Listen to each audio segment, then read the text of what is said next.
All right. Iran is saying no tangible progress is being made in the peace talks as Hezbollah rejects the Israel-Lebanon truce. But President Trump says he's hearing something very different. Watch. I will tell you, they called us and they said, how about stopping? And I think you're going to see things happen over there. That's been like a little bit of a different world, but it's interconnected with Iran. And it would be really nice if Lebanon could have some peace. And the president was referring to Hezbollah called him, but they don't want peace. Let's bring in four-star general, Fox News senior strategic analyst and chairman of the Institute of Study of War, General Jack Keane. General, it looks like the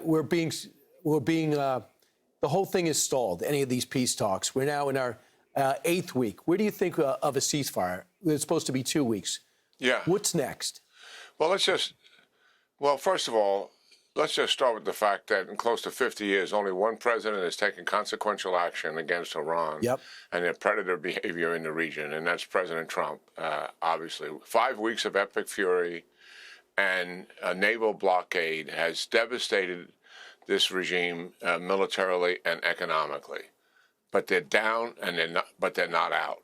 And the truth is, they suggested we go into this diplomatic mode because when they shut down the Straits of Hormuz, they said we can work out a deal and we'll open it up in 2 weeks. Well, here we are 8 weeks later, they've never opened it up. And they keep kicking out the idea that we can make a deal.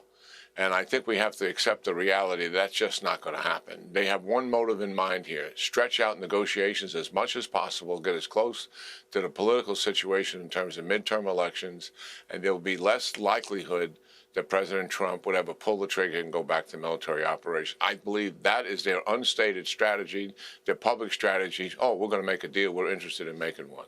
I think we have to accept after 8 weeks, this is really not going to happen. And even if we did make a deal, we can't throw them a financial lifeline that'll help them to recover financially, because then they'll be systematically, in time, reverse everything that they signed on a dotted line saying they would do. And we know that, because they've always cheated in the past and they'll cheat in the future. I think we've got to come to the reality that we have to return to military operations. When we stopped, we had about 2 weeks left. And the IDF and Central Command believes they have 10 to 14 days left to be able to finish offensive operations that were assigned to them. And now we actually have more targets. And the reason is because we've been monitoring them for 8 weeks. We have lots of intelligence. And obviously, they've been recovering their military capability during these 8 weeks as well. But we've been monitoring that. So what I'm suggesting is, if we go back to military operations, and I believe that's the preferred option, I think we should return to full combat operations. There's going to be suggestions we just do a limited operation or a small operation to kind of get their attention. And here's the caution. The caution is Iran's going to retaliate regardless of whether we go small or go big. Let's go big, take down as much of their capabilities we possibly can, and get these guys as close to collapse as a military operation can possibly achieve. And then with economic pressure, we can put this regime truly on a pathway to collapse. I think that is the best option in front of us. General, from everything I've read and from what we've seen, I think it's the only option. The other thing that you've been monitoring close, and I always read the Institute of Study of War every single day. It comes out 2 or 3 times a day on all the hot spots in the world. And what Ukraine is doing is the most underreported, fantastic story in the world today. And now President Zelensky, in an open letter to Vladimir Putin, proposes a face-to-face meeting for a full ceasefire as Russia continues to go after civilian targets because they can't hurt the military. Your thoughts about a one-on-one meeting, and maybe you should tell our audience how effective Ukraine has been. Yeah, well, there's been a major turnaround in the war.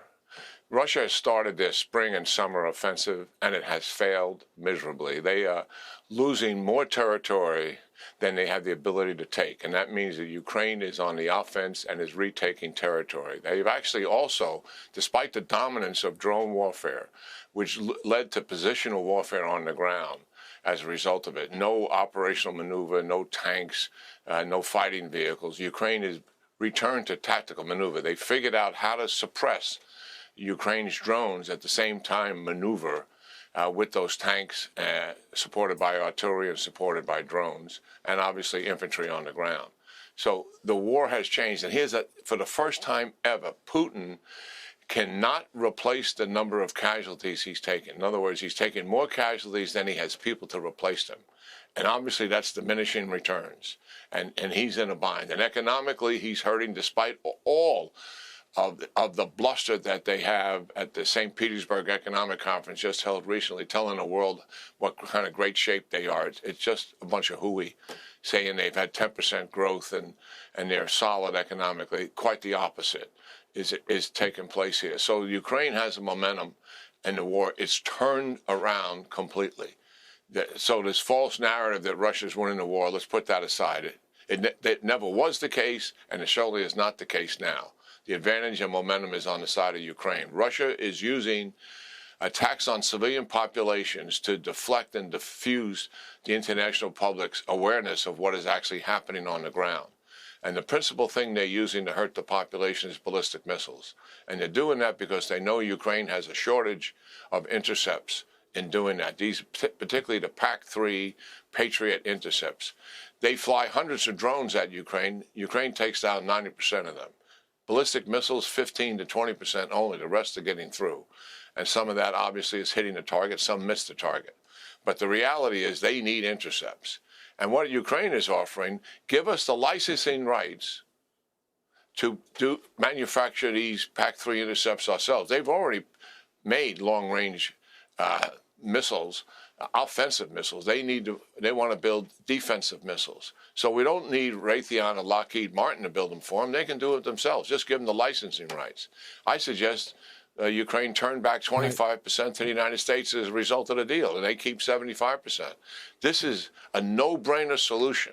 Yep. Let's just get on with it. And it's about Ukraine helping themselves here.